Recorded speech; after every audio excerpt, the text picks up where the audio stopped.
Hi, welcome to calculi creation log. ನಾನಿವಾಗ ಮಲೆನಾಡಿನಲ್ಲಿ ಈ ಟೈಮಲ್ಲಿ ತುಂಬ ಕಾಮನ್ನಾಗಿ ಮಾಡುವಂತಹ ಕಾಡಿನಲ್ಲಿ ಸಿಕ್ಕುವಂಥ ಈ ಮಾವಿನ ಹಣ್ಣಿನ ಗೊಜ್ಜನ್ನು ಮಾಡ್ತಾ ಇದ್ದೀವಿ. ಇದು ನೋಡಿ, ಕಾಡಲ್ಲೆಲ್ಲ ನ್ಯಾಚುರಲ್ ಆಗಿ ಬೆಳೆಯುವಂತಹ ಮಾವಿನ ಹಣ್ಣು ಇದು ಮಾರ್ಕೆಟಲ್ಲಿ ಇವಾಗ ಕೆಲವೊಂದು ಶಾಪ್ಗಳಲ್ಲಿ ಸಿಕ್ಕುತ್ತೆ. ನಮಗೆ ಇದು ನ್ಯಾಚುರಲ್ ಆಗಿ ಬೆಳ್ಕೊಂಡಿರೋದು ನಮ್ಮ ತೋಟಗಳಲ್ಲಿರುತ್ತೆ. ಹಾಗಾಗಿ ನಾವು ಇದನ್ನು ಉಪಯೋಗಿಸ್ಕೊಳ್ತಾ ಇದ್ದೀವಿ. ಇದನ್ನು ಕಾಡು ಮಾವಿನ ಹಣ್ಣಿನ ಗೊಜ್ಜು ಅಂತಲೇ ಹೇಳ್ತೀವಿ. ಈ ಟೈಮಲ್ಲಿ ಇದು ತುಂಬ ನಮಗೆ ಜಾಸ್ತಿ ಸಿಕ್ಕೋದ್ರಿಂದ ಈ ಸೀಸನ್ನಲ್ಲಿ ನಾವು ಇದನ್ನು ಹೆಚ್ಚಾಗಿ ಮಾಡ್ಕೊಳ್ತೀವಿ. ಇದಕ್ಕೆ ನಿಮಗೆ ಬೇಕಾದಷ್ಟು ಕಾಡು ಮಾವಿನ ಹಣ್ಣು, ಹಾಗೆ ನೀರುಳ್ಳಿ ಸಣ್ಣದಾಗಿ ಹೆಚ್ಚಿರುವಂತಹದ್ದು ಒಂದು ಮೀಡಿಯಮ್ ಸೈಜ್ ತೊಗೊಂಡಿದ್ದೀನಿ. ಹಾಗೆ ಒಂದು 5-6 ಎಸಳು ಕರಿಬೇವಿನ ಸೊಪ್ಪು, ಹಾಗೆ ಖಾರಕ್ಕೆ ಎಷ್ಟು ಬೇಕೋ ಅಷ್ಟು ಅಚ್ಚಕಾರದ ಪುಡಿ, ಒಂದು 1/4 ಟೀ ಸ್ಪೂನ್ ಆಗಷ್ಟು ಅರಿಶಿನ ಪುಡಿ, ಒಂದು 5-6 ಚೂರು ನಾನು ಒಣಮೆಣಸನ್ನು ಒಗ್ಗರಣೆಗೆ ತೊಗೊಂಡಿದ್ದೀನಿ. ಹಾಗೆ ಇಲ್ಲಿ ನಾನು ಸಾಸಿವೆನೂ ಸಹ ಒಂದು ಅರ್ಧ ಟೀ ಸ್ಪೂನ್ ಆಗಷ್ಟು ಒಗ್ಗರಣೆಗೆ ನಾನು ಇಟ್ಕೊಂಡಿದ್ದೀನಿ. ನಂತರ ಉಪ್ಪು ರುಚಿಗೆ ಎಷ್ಟು ಬೇಕೋ ಅಷ್ಟು. ಇದಕ್ಕೆ ನಾವು ಬೆಲ್ಲ ಉಪಯೋಗಿಸಿ ಮಾಡೋದ್ರಿಂದ ನೀವು ಬೆಲ್ಲ ಪುಡಿನಾರು ತೊಗೊಳ್ಬೋದು, ಇಲ್ಲ ನೀವು ಹಾಗೆ ಉಂಡೆ ಬೆಲ್ಲನಾದರೂ ತೊಗೊಳ್ಬೋದು. ಇದು ಮಾವಿನಕಾಯಿ ಸ್ವಲ್ಪ ಹುಳಿಯಾಗಿ ಸಹ ಇರುತ್ತೆ. ಜಾಸ್ತಿ ಹುಳಿ ಇದ್ದರೆ ನೀವು ಜಾಸ್ತಿ ಬೆಲ್ಲ ಹಾಕ್ಕೊಳ್ಬೇಕಾಗತ್ತೆ. ಇದು ಹುಳಿ ಕಡಿಮೆ ಇದ್ದರೆ ನಿಮಗೆ ಬೆಲ್ಲ ಸ್ವಲ್ಪ ಕಡಿಮೆಯಾಗಿ ಹಿಡಿಸುತ್ತೆ ಇದಕ್ಕೆ. ಹಾಗಾಗಿ ಬೆಲ್ಲನ ನೀವು ನಿಮ್ಮ ಟೇಸ್ಟಿಗೆ ಹೇಗೆ ಬೇಕೋ ಹಾಗೆ ನೀವು ಮಾಡ್ಕೊಳ್ಬೋದು. ಮೊದಲಿಗೆ ಇದನ್ನು ಚೆನ್ನಾಗಿ ವಾಶ್ ಮಾಡ್ಕೊಳ್ಬೇಕು. ಇವಾಗ ನಾನು ಈ ಎಲ್ಲ ಮಾವಿನಕಾಯಿನೂ ಕ್ಲೀನಾಗಿ ವಾಶ್ ಮಾಡಿ ಇಟ್ಕೊಂಡಿದ್ದೀನಿ. ಇದರಲ್ಲಿ ಕೆಲವು ಸರಿ ಒಳಗಿಂದ ಹಾಳಾಗಿರೋ ಚಾನ್ಸಸ್ ಇರುತ್ತೆ. ಸೊ ಹಾಗಾಗಿ ನಾವು ಒಂದೊಂದನ್ನೇ ಚೆಕ್ ಮಾಡಿಬಿಟ್ಟು ಇದನ್ನು ನಾವು ಸಿಪ್ಪೆ ತಕ್ಕೊಳ್ಬೇಕು. ಇವಾಗ ಮೊದಲಿಗೆ ಇದ್ರದ್ದು ಈ ತೊಟ್ಟಿನ ಭಾಗ ಬರುತ್ತೆ ನೋಡಿ, ಇದನ್ನು ಈ ರೀತಿ ಕಟ್ ಮಾಡ್ಕೊಳ್ಳಿ. ಈ ರೀತಿ ಕಟ್ ಮಾಡ್ಕೊಂಡ್ಬಿಟ್ಟು ಇದನ್ನು ನೀವು ತಕ್ಕೊಂಡು ನಂತರ ಈ ರೀತಿ ಇದ್ರದ್ದೆಲ್ಲ ಸಿಪ್ಪೆಗಳನ್ನು ತಕ್ಕೊಳ್ಬೇಕು. ಹಾಗೆ ತೆಗಿಬೇಕಾದ್ರೆ ಒಳಭಾಗದಲ್ಲಿ ಹುಳ ಏನಾದ್ರು ಇರುತ್ತಾ ಅಂತ ಹೇಳಿಬಿಟ್ಟು ನೀವು ನೋಡ್ಕೊಳ್ಬೇಕು. ನಂತರ ಈ ತೆಗೆದಿದ್ದ ಸಿಪ್ಪೆಗಳನ್ನೆಲ್ಲ ನಾವು ನೋಡಿ ಈ ರೀತಿ ಇನ್ನೊಂದು ಎಕ್ಸ್ಟ್ರಾ ಬೌಲಿಗೆ ನಾವು ಅದನ್ನು ಹಾಕ್ಕೊಳ್ಳೋಣ. ಅದನ್ನು ಎಸಿಬೇಡಿ. ಇವಾಗ ಇದನ್ನು ಸಪ್ರೇಟ್ ಮಾಡ್ಕೊಳ್ಳೋಣ. ಸಿಪ್ಪೆನೇ ಬೇರೆ, ಕಾಯಿನೇ ಬೇರೆ. ಪುನಃ ನಾವು ಇದ್ರದ್ದು ತೊಟ್ಟಿನ ಭಾಗನ ಕಟ್ ಮಾಡಿ ತಕ್ಕೊಳ್ಬೇಕು. ನಂತರ ಈ ರೀತಿ ಇದ್ರದ್ದು ಸಿಪ್ಪೆಗಳನ್ನು ಹೀಗೆ ತಕ್ಕೊಳ್ಬೇಕು. ಹೀಗೆ ಪ್ರತಿಯೊಂದ್ರದ್ದನ್ನು ನಾನು ತಕ್ಕೊಂಡು ಇಟ್ಕೊಳ್ತೀನಿ. ಇವಾಗ ನಾನು ಈ ರೀತಿ ಹಣ್ಣಿಂದೆಲ್ಲ ಸಿಪ್ಪೆಗಳನ್ನು ತೆಗೆದು ಇದನ್ನು ಸಪ್ರೇಟ್ ಮಾಡಿ ಇಟ್ಕೊಂಡಿದ್ದೀನಿ. ಇದನ್ನು ಆದಷ್ಟು ಕೇರ್ಫುಲ್ಲಾಗಿ ಚೆಕ್ ಮಾಡಿ, ಯಾಕಂದರೆ ಇದರಲ್ಲಿ ಒಳಗಿಂದ ಮೇಲಿಂದ ಚೆನ್ನಾಗಿ ಕಂಡ್ರು ಒಳಗಿಂದ ಹುಳ ಇರೋ ಚಾನ್ಸಸ್ ಇರುತ್ತೆ. ಸೊ ಹಾಗಾಗಿ ನೀವು ಆದಷ್ಟು ಕೇರ್ಫುಲ್ಲಾಗಿ ಚೆಕ್ ಮಾಡಿ ನೋಡ್ಕೊಳ್ಳಿ. ಇವಾಗ ಇದನ್ನು ನಾವು ಸೈಡಿಗೆ ಎತ್ತಿಟ್ಕೊಳ್ಳೋಣ. ನಂತರ ಇದ್ರದ್ದು ಸಿಪ್ಪೆಗಳನ್ನು ನಾನು ಹೀಗೆ ಸಪ್ರೇಟಾಗಿ ಹಾಕ್ಕೊಂಡಿದ್ದೀನಿ. ಇವಾಗ ನಾನು ಒಂದು 1/4 ಕಪ್ ಆಗಷ್ಟು ನೀರು ಹಾಕ್ಕೊಂಡು ಈ ರೀತಿ ಕೈಯಲ್ಲಿ ಕ್ಲೀನಾಗಿ ಈ ಸಿಪ್ಪೆಗಳನ್ನು ನಾನು ಸ್ವಲ್ಪ ಸ್ಮ್ಯಾಶ್ ಮಾಡ್ತಾ ಇದ್ದೀನಿ.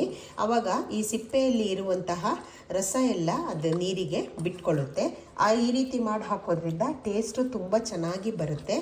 ಇವಾಗ ನೋಡಿ ಈ ರೀತಿ ಅದರದ್ದು ರಸ ಎಲ್ಲ ಬಿಟ್ಕೊಂಡಿದೆ ಅಲ್ಲ, ಇದನ್ನು ನಾವು ಈ ಪಾತ್ರೆ ಏನು ಇಟ್ಕೊಂಡಿದ್ದೀವಲ್ಲ ಈ ಹಣ್ಣಿಂದು, ಇದಕ್ಕೆ ನಾವು ಟ್ರಾನ್ಸ್ಫರ್ ಮಾಡ್ಕೊಳ್ಳೋಣ ಈ ರಸನ. ನೋಡಿ, ನಾನಿಲ್ಲೊಂದು 1/4 ಕಪ್ ಆಗಷ್ಟು ನಾನು ಈ ನೀರನ್ನು ತಗೊಂಡಿದ್ದೀನಿ. ಪುನಃ ಇನ್ನೊಂದು 1/4 ಕಪ್ ಹಾಕಿ ನಾವು ನೀರು ಹಾಕಿ ಮತ್ತೆ ಪುನಃ ಸ್ವಲ್ಪ ಸ್ಕ್ವಾಶ್ ಮಾಡಿಕೊಂಡು ನಾವು ಇದ್ರದ್ದು ರಸನ ತಕ್ಕೊಳ್ಳೋಣ. ಇವಾಗ ನೋಡಿ, ಇಲ್ಲಿ ಟೋಟಲಿ ಒಂದು ಅರ್ಧ ಕಪ್ ಆಗಷ್ಟು ನೀರು ನಾನಿಲ್ಲಿ ಇಟ್ಕೊಂಡಿದ್ದೀನಿ. ಇದು ಒಂದು 3 ಜನಕ್ಕೆ ಆಗಷ್ಟು ಬರುತ್ತೆ. ನಿಮಗೆ ರಸ ಜಾಸ್ತಿ ಬೇಕು ಅಂದರೆ ನೀವು ಸ್ವಲ್ಪ ನೀರನ್ನು ಜಾಸ್ತಿ ಹಾಕ್ಕೊಳ್ಬೋದು. ನಾನು ಇಲ್ಲಿ 3 ಜನಕ್ಕೆ ಆಗಷ್ಟು ರಸ ಬರೋಷ್ಟು ನಾನಿಲ್ಲಿ ಟೋಟಲಿ ಒಂದು ಅರ್ಧ ಕಪ್ ನೀರು ಹಾಕ್ಕೊಂಡು ಇದು ಮಾಡ್ಕೊಂಡಿದ್ದೀನಿ. ಹಾಗೆ ಮಾವಿನಕಾಯಿ ಎಲ್ಲ ನಿಮಗೆ ಎಷ್ಟು ಬೇಕೋ ಅಷ್ಟು ಕ್ವಾಂಟಿಟಿನ ನೀವು ಮಾಡ್ಕೊಳ್ಬೋದು. ಇವಾಗ ಇದಕ್ಕೆ ನಾವು ಒಗ್ಗರಣೆನ ಮಾಡ್ಕೊಳ್ಳೋಣ. ದಪ್ಪ ತಳದ ಒಂದು ಪಾತ್ರೆನ ಬಿಸಿಗೆ ಇಟ್ಕೊಂಡು ಇದಕ್ಕೆ ನಾನು 1 ಟೇಬಲ್ ಸ್ಪೂನ್ ಆಗಷ್ಟು ಎಣ್ಣೆನ ಹಾಕ್ಕೊಂಡಿದ್ದೀನಿ. ನೀವು ಬೇಕು ಅಂದರೆ ರಿಫೈನ್ಡ್ ಆಯಿಲು ಹಾಕ್ಕೊಳ್ಬೋದು, ಇಲ್ಲ ಕೊಬ್ಬರಿ ಎಣ್ಣೆನೂ ಹಾಕ್ಕೊಳ್ಬೋದು. ಎಣ್ಣೆ ಸ್ವಲ್ಪ ಬಿಸಿ ಆಗಿದೆ ಅಲ್ಲ, ಮೊದಲಿಗೆ ನಾನು ಇದಕ್ಕೆ ಒಣಮೆಣಸು ಏನು ಮುರಿದಿಟ್ಕೊಂಡಿದ್ದೀನಲ್ಲ ಇದನ್ನು ನಾನು ಸೇರಿಸ್ಕೊಳ್ತಾ ಇದ್ದೀನಿ. ನಂತರ ಇದಕ್ಕೆ ನಾವು ಸಾಸಿವೆ ಏನು ಇಟ್ಕೊಂಡಿದ್ದೀವಲ್ಲ ಅದನ್ನು ಹಾಕ್ಕೊಳ್ತಾ ಇದ್ದೀನಿ. ಇವಾಗ ಇದು ಸ್ವಲ್ಪ ಸಾಸಿವೆ ಸಿಡಿಬೇಕು.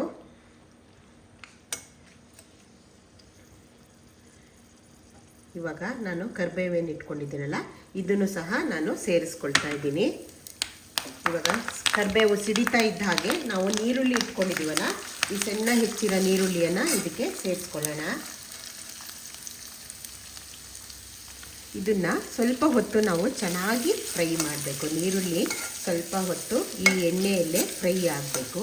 ಆಗ ನೋಡಿ, ಒಂದು 2 ಮಿನಿಟ್ಸ್ ನಾವು ಇದನ್ನು ಫ್ರೈ ಆಗೋದಕ್ಕೆ ಬಿಟ್ಟಿದ್ದೀವಲ್ಲ ಎಣ್ಣೆಯಲ್ಲಿ, ನೀರುಳ್ಳಿ ಸ್ವಲ್ಪ ಕಲ್ಲರು ಚೇಂಜ್ ಆಗಿದೆ ನೋಡಿ, ಸ್ವಲ್ಪ ಲೈಟಿಶ್ ಪಿಂಕ್ ಕಲ್ಲರಿಗೆ ಬಂದಿದೆ.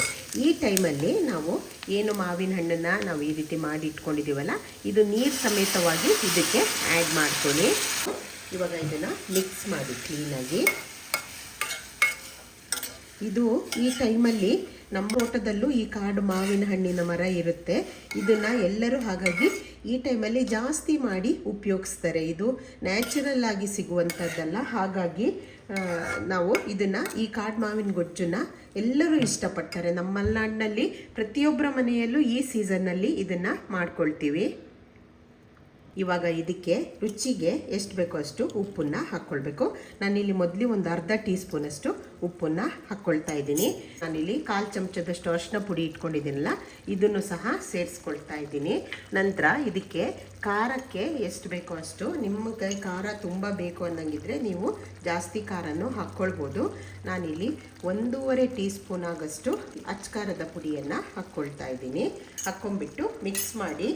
ಮೊದಲಿಗೆ ನೀವು ಬೇಕಿದ್ದರೆ ಕಮ್ಮಿ ಹಾಕ್ಕೊಳ್ಳಿ, ನಂತರ ನೀವು ಟೇಸ್ಟ್ ನೋಡಿಕೊಂಡು ಮತ್ತೆ ಪುನಃ ಖಾರ ಬೇಕು ಅಂದರೆ ನೀವು ಆ್ಯಡ್ ಮಾಡ್ಕೊಳ್ಬೋದು. ಇವಾಗ ಇದನ್ನು ಪುನಃ ಚೆನ್ನಾಗಿ ಮಿಕ್ಸ್ ಮಾಡಿ. ಈ ರೀತಿ ಮಿಕ್ಸ್ ಮಾಡಿಬಿಟ್ಟು ಒಗ್ಗರಣೆ ಹಾಕಿದಾಗ ನಾನು ಸ್ವಲ್ಪ ಲೋ ಫ್ಲೇಮಲ್ಲೇ ಇಟ್ಕೊಂಡಿದ್ದೆ. ಈಗ ನಾನು ಫ್ಲೇಮನ್ನು ಸ್ವಲ್ಪ ಜಾಸ್ತಿ ಮಾಡಿ ಇದನ್ನು ಕುದಿಯೋದಕ್ಕೆ ಬಿಡ್ತಾ ಇದ್ದೀನಿ. ನೋಡಿ, ಈ ರೀತಿ ಇದು ಚೆನ್ನಾಗಿ ಒಂದು 5 ನಿಮಿಷ ನಾವು ಇದನ್ನು ಕುದಿಯೋದಕ್ಕೆ ಬಿಡಬೇಕು. ಹಾಗೆ ಇದಕ್ಕೆ ಮುಚ್ಚಳ ಸಹ ಮುಚ್ಚಬೇಕು. ಅದಕ್ಕಿಂತ ಮೊದಲು ನಾವು ಇದಕ್ಕೆ ಸ್ವಲ್ಪ ಬೆಲ್ಲನೂ ಸೇರಿಸ್ಕೊಂಡ್ಬಿಟ್ರೆ ಅದು ಟೇಸ್ಟು ಕ್ಲೀನಾಗಿ ಅದ್ರ ಜೊತೆಗೆ ಸೇರಿಕೊಳ್ಳುತ್ತೆ. ನಿಮಗೆ ಬೆಲ್ಲ ಕ್ಲೀನ್ ಇಲ್ಲ ಅಂತ ಅನಿಸಿದ್ರೆ ನೀವು ಬೇಕಿದ್ದರೆ ಸ್ವಲ್ಪ ಅದನ್ನು ಕರಗಿಸ್ಬಿಟ್ಟು ಅದ್ರ ನೀರನ್ನು ಸಹ ಹಾಕ್ಕೊಳ್ಬೋದು. ಇಲ್ಲಾಂದರೆ ನೀವು ಡೈರೆಕ್ಟ್ ಆಗೇನೇನೋ ಬೆಲ್ಲನ ಹಾಕ್ಕೊಳ್ಬೋದು. ನಿಮಗೆ ಹುಳಿ ಜಾಸ್ತಿ ಇದೆ ಮಾವಿನಕಾಯಿ ಅಂತಾದರೆ ನೀವು ಸ್ವಲ್ಪ ಬೆಲ್ಲನ ಜಾಸ್ತಿ ಹಾಕ್ಕೊಳ್ಬೇಕಾಗುತ್ತೆ. ಇವಾಗ ನಾನಿಲ್ಲಿ ಒಂದು 2 ಟೇಬಲ್ ಸ್ಪೂನ್ ಆಗಷ್ಟು ಬೆಲ್ಲನ ಹಾಕಿದ್ದೀನಿ.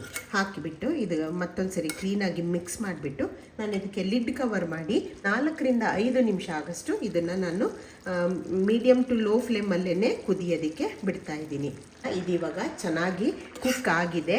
ಇವಾಗ ಈ ಮಾವಿನಕಾಯ್ದು ರಸ ಎಲ್ಲ ಈ ನೀರಿಗೂ ಬಿಟ್ಕೊಂಡಿರುತ್ತೆ. ಹಾಗೆ ಈ ಖಾರ ಅಂಶ ಎಲ್ಲ ಈ ಮಾವಿನಕಾಯಿಗೂ ಚೆನ್ನಾಗಿ ಹೀರ್ಕೊಂಡಿರುತ್ತೆ.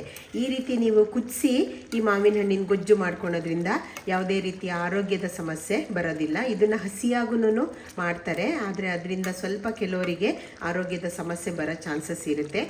ಹಾಗೆ ಇದು ಒಂದು ಅಪರೂಪದ ಒಂದು ಅಡಿಗೆ, ಮಲೆನಾಡಿನ ಅಡಿಗೆ. ಹಾಗೆ ಅಪರೂಪವಾಗಿ ಇದು ವರ್ಷದಲ್ಲಿ 1 ಸಾರಿ ಮಾತ್ರ ನಮಗೆ ಈ ಥರ ಮಾವಿನಕಾಯಿ ಸಿಕ್ಕೋದ್ರಿಂದ ಇದನ್ನು ನಾವು ಮಾಡಿಕೊಂಡು ತಿಂತೀವಿ. ಹಾಗೆ ನಾನು ಹಾಕುವಂಥ ಎಲ್ಲ ರೆಸಿಪಿಗಳು ನಿಮಗೆ ಇಷ್ಟ ಆಗುತ್ತೆ ಅಂತ ಭಾವಿಸ್ತೀನಿ. ನನ್ನ ಕಲ್ಕುಳಿ ಕ್ರಿಯೇಷನ್ ಲಾಗ್ ಚಾನಲ್ ಏನಿದೆ ಇದನ್ನು ಸಬ್ಸ್ಕ್ರೈಬ್ ಮಾಡ್ಕೊಳ್ಳಿ, ಲೈಕ್, ಶೇರ್ ಆ್ಯಂಡ್ ಕಮೆಂಟ್ ಮಾಡಿ.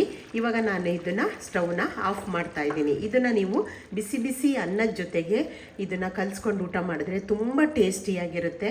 ಬೇರೆ ಸಾಂಬಾರು ಏನೂ ಬೇಕಾಗೋದಿಲ್ಲ, ಇದೊಂದು ಮಾಡಿಕೊಂಡ್ರೆ ನಿಮಗೆ ತುಂಬ ಚೆನ್ನಾಗಾಗುತ್ತೆ. ಇದು ಕೇವಲ ಅನ್ನದ ಜೊತೆಗೆ ಮಾತ್ರ ಇದು ಚೆನ್ನಾಗಾಗುತ್ತೆ. ಹಾಗಾಗಿ ಇದನ್ನು ಟ್ರೈ ಮಾಡಿಬಿಟ್ಟು ಹೇಗೆ ಅನ್ನಿಸ್ತು ಅಂತ ನನಗೆ ಕಮೆಂಟ್ ಮಾಡಿ. Thank you.